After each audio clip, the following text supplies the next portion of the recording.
시청자 여러분 안녕하십니까? 10월 28일 금요일 KBTV 브레이킹 뉴스입니다. 엊그제 출근길에는 조지 워싱턴 브리지에서 시위가 벌어졌는데요. 오늘 아침에는 브리지 어퍼레벨에서 한 남성이 다리 타워에 올라가는 모습이 포착돼 경찰이 어퍼레벨의 양 방향을 모두 통제하는 일이 있었습니다. 포트 오토리티 경찰 대변인에 따르면 이 남성은 오늘 오전 8시 30분경 셔츠를 입지 않고 바지만 입은 채 다리의 2개 타워 중 뉴저지 쪽에 위치한 사우스 타워를 올랐습니다. 경찰은 이 남성을 오늘 오전 9시에 체포했으며 체포 직후 다리는 다시 열렸습니다. 이 일로 오늘 출근길 뉴저지와 뉴욕으로 가는 차량이 심각한 교통 지연을 겪었습니다.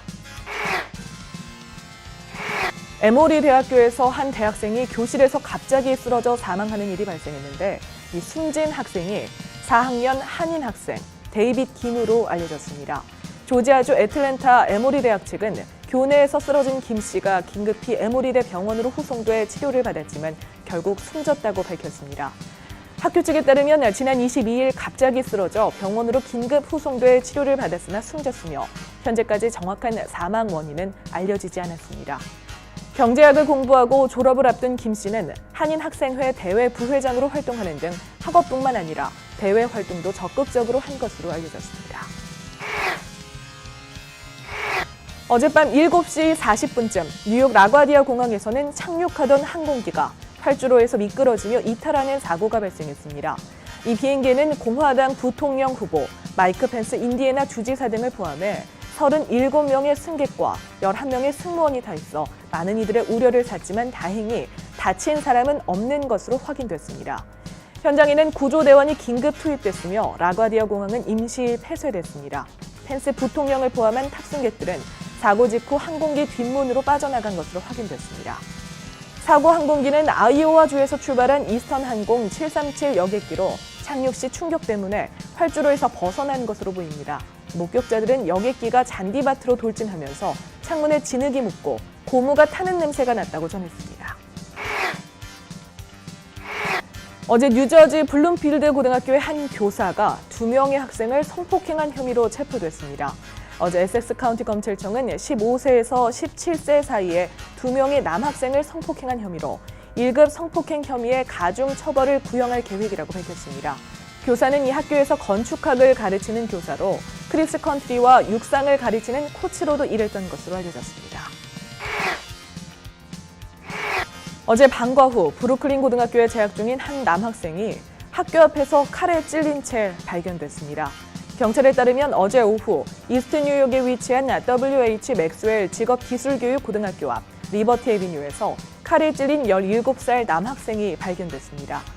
이 남학생은 몸에 칼이 찔려 이근 병원으로 후송돼 치료 중입니다.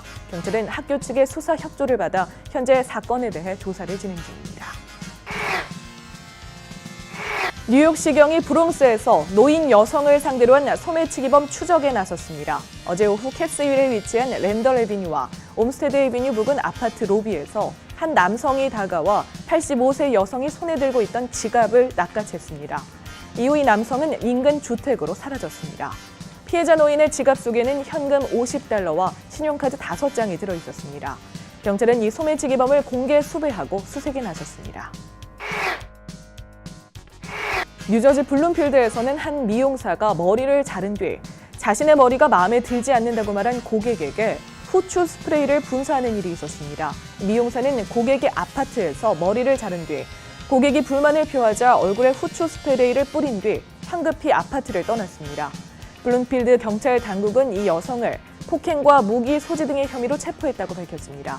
또 가해 여성이 사건 이후 전화번호를 바꾼 데다 미용 서비스가 인터넷으로 접수되고 인터넷상에는 가명을 사용해 이런 경우 수사가 어렵다며 서비스를 신청할 때 주의를 기울일 것을 당부했습니다. 2012년 10월 29일 미국을 강타했던 허리케인 샌디. 아직도 많은 분들이 그 위력을 기억하고 계실 텐데요. 정확히 4년이 지난 지금 여전히 뉴욕과 뉴저지에는 피해 복구 작업이 완료되지 못한 곳들이 남아 있습니다.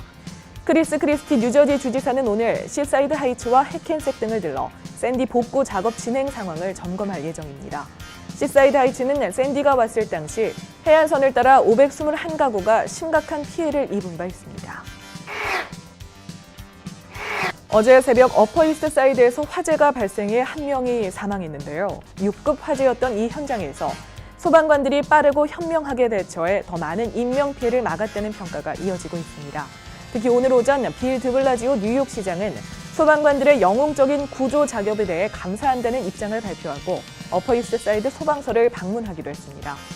이번 화재에서 소방관들은 밧줄을 이용해 불이 나는 건물에 갇힌 주민들을 대피시켜 많은 시민들은 이를 기적이라고까지 표현하며 소방관들에게 감사를 전하고 있는 상황입니다. 화재는 전기 사고로 인해 일어난 것으로 파악되고 있습니다. 메가 무산으로 독자 생존을 모색 중인 트위터가 비용 절감을 위해 동영상 애플리케이션 바이넬 서비스를 수개월 안에 종료할 것으로 보입니다. 트위터는 6초짜리 동영상을 공유하는 소셜 네트워크 서비스 바이넬, 지난 2012년 말 3천만 달러에 인수했지만 인스타그램과 스냅챗과의 경쟁에서 밀렸다는 평가를 받았습니다. 바이는 올해 초 애플 앱스토어에서 무료 애플리케이션 다운로드 순위 100위권 밖으로 밀려났습니다. 한편 이날 트위터는 비디오 사업과 광고 판매 호조에 힘입어 시장 예상을 웃도는 3, 4분기 실적을 발표했습니다. 트위터의 3, 4분기 매출은 전년 동기 대비 8.2% 증가한 6억 1,590만 달러로 집계돼 시장 예상치 6억 600만 달러를 웃돌았습니다. 같은 기간 1억 290만 달러의 손실을 내면서 적자폭을 지난해 같은 기간보다 21.9% 줄인 수치입니다. 월간 이용자 수는 3억 1,700만 명으로 전년 동기 대비 3% 늘었습니다.